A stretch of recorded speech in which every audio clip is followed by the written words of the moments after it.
You know that feeling. Drowning in news, just constant noise. But clarity on the big issues feels, well, miles away. Yeah, like you're trying to connect the dots, but they keep moving. Exactly. So today, we're going to try and cut through some of that. We're doing a deep dive into some recent controversies around the Trump administration, the family specifically. And we're using a YouTube video transcript from Camely Balo as our sort of roadmap here. Right. We want to unpack a few key things that seem to be linked. We're looking at claims of retaliation against the press, some scrutiny surrounding Donald Trump Jr.'s business stuff, and also worries about public health, leadership funding, that sort of thing. Our mission really is just to understand the core of these things, see how they connect, and maybe what bigger picture implications are. Sounds good. Where should we start? Okay, let's tackle the press interactions first. The transcript we looked at flags this instance. The White House apparently barring the Associated Press from a briefing pool. Right, and the reason cited was interesting. Yeah, apparently because the AP used Gulf of Mexico, not the administration's preferred Gulf of America. Which, on the surface seems almost trivial, but then you get the justification from Caroline Leavitt. What did she say again? She basically stated they reserve the right to decide who gets into the Oval Office and, critically, that they'll hold outlets accountable for lies. Okay, lies. That's a loaded term there, isn't it? I mean, are we talking actual factual errors or just using terminology the administration doesn't like? That's the ambiguity, and it's potentially problematic. It raises questions about defining truth and who gets to define it in that context. It definitely feels like it could open a door to, well, controlling the narrative more tightly, and it doesn't seem to be an isolated thing based on the transcript. No, it also mentions a perhaps more serious threat of a federal investigation into Axel Springer. That's the parent company of Business Insider and Politico, right? Correct. And this reportedly came after an article titled, "Donald Jr. is the new Hunter Biden." Ah. So, a critical piece questioning potential conflicts of interest with Don Jr.'s venture capital fund, 1789 Capital. Exactly. And the source material we're drawing from uses some very strong language about this. Accusations of gangsterism, using the DOJ potentially for political payback against reporting they don't like. So, the core concern is weaponizing government power against the press. That seems to be the allegation presented in the material, yeah.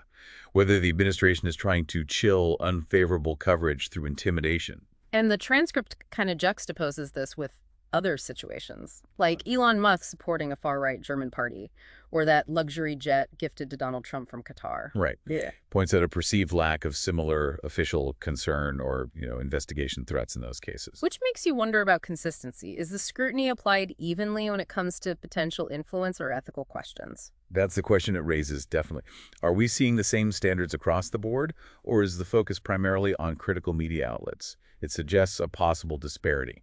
Okay, let's pivot then to Donald Trump Jr.'s business dealings, specifically that fund, 1789 Capital. Yeah, the transcript notes concerns raised by ethics experts, even investors, about potential conflicts.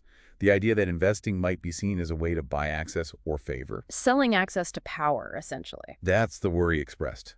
And it ties into another report mentioned about Don Jr. supposedly launching a pay-to-play club in D.C. So it feeds this narrative, this ongoing sort of discussion about the Trump family possibly leveraging their political influence for personal gain. Precisely. And that headline, Donald Jr. is the new Hunter Biden, while obviously provocative and critical, it taps into that recurring theme, right? The ethical tightrope for families of powerful politicians who are also in business. Can you briefly explain what a venture capital fund like that does for anyone unfamiliar? Sure. Basically, it pulls money from different investors to fund new companies, startups.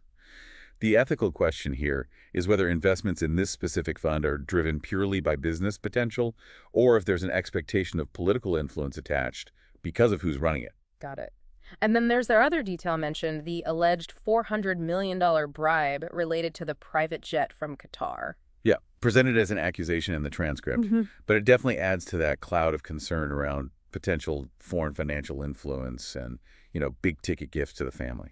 It really highlights the need for transparency, doesn't it? When family members are involved in these high-level business dealings or receiving huge gifts. Absolutely. Without clarity, it's hard to avoid the appearance, if not the reality, of conflicts of interest.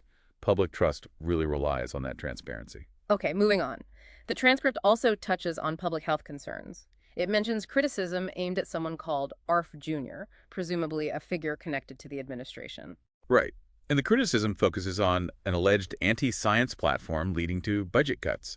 Significant ones, apparently. In areas like public health infrastructure, cancer research, pandemic response. Yeah, and the fact that Bernie Sanders reportedly stepped in to criticize these cuts suggests they were, quite substantial or concerning to some policymakers. The transcript gives a specific figure for cancer research, I It think. does, a reported 31% cut, which apparently amounted to about $300 million shaved off funding in just the first few months.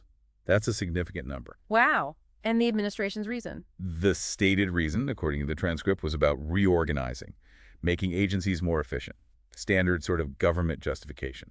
But the counter-argument presented is that maybe it's less about efficiency and more about freeing up money, perhaps for tax breaks elsewhere. That's the alternative perspective offered, yes. Yep. The classic debate over government priorities, where does the money go and why? And how does this connect to handling actual health crises? Well, the transcript points to reported issues with communication, specifically around the measles vaccine. It mentions the head of HHS apparently having trouble clearly stating support for measles vaccines during outbreaks. That seems problematic, especially for something so scientifically settled. Exactly. Any perceived ambiguity or hesitation from top health officials on established measures like vaccines, especially during an outbreak, raises serious concerns. Is public health messaging being influenced by political considerations? That's the underlying worry. Okay, so pulling back to the bigger picture, the transcript really connects these threads, the press stuff, the family business ethics, the public health policies. It does, and it uses some very stark language to do it, talking about a potential mafia state, a regime of vengeance, deception, and systemic cruelty. Strong words, accusing the administration's actions of being a brazen con job, a grift. It's clearly a highly critical take presented in the source material, but it reflects a viewpoint that sees all these different elements not as isolated incidents, but as part of a larger, interconnected pattern of behavior. And it stresses the role of journalism in that context. Yeah, emphasizing the need for fearless reporting, speaking truth to power, especially when these kinds of questions about integrity and accountability are being raised. It frames journalism as a safeguard for democratic norms. So wrapping up this deep dive then, we've explored these interconnected controversies, the alleged pressure on the press, the ethical shadows around family business, and the potential consequences of certain public health approaches. It definitely paints a complex and, according to the source, quite troubling picture. It does, and it leaves us, and you listening, with a pretty significant question to ponder. Which is? If you see these issues as connected, as the source material suggests, what are the potential long-term impacts? What does it mean for transparency, for accountability, and just for the overall functioning, the health of democratic institutions down the road? Yeah, that's the big takeaway question, isn't it? There's a lot to think about there. Hopefully exploring these points today has helped clarify some of the pieces, even if the full picture is still unfolding.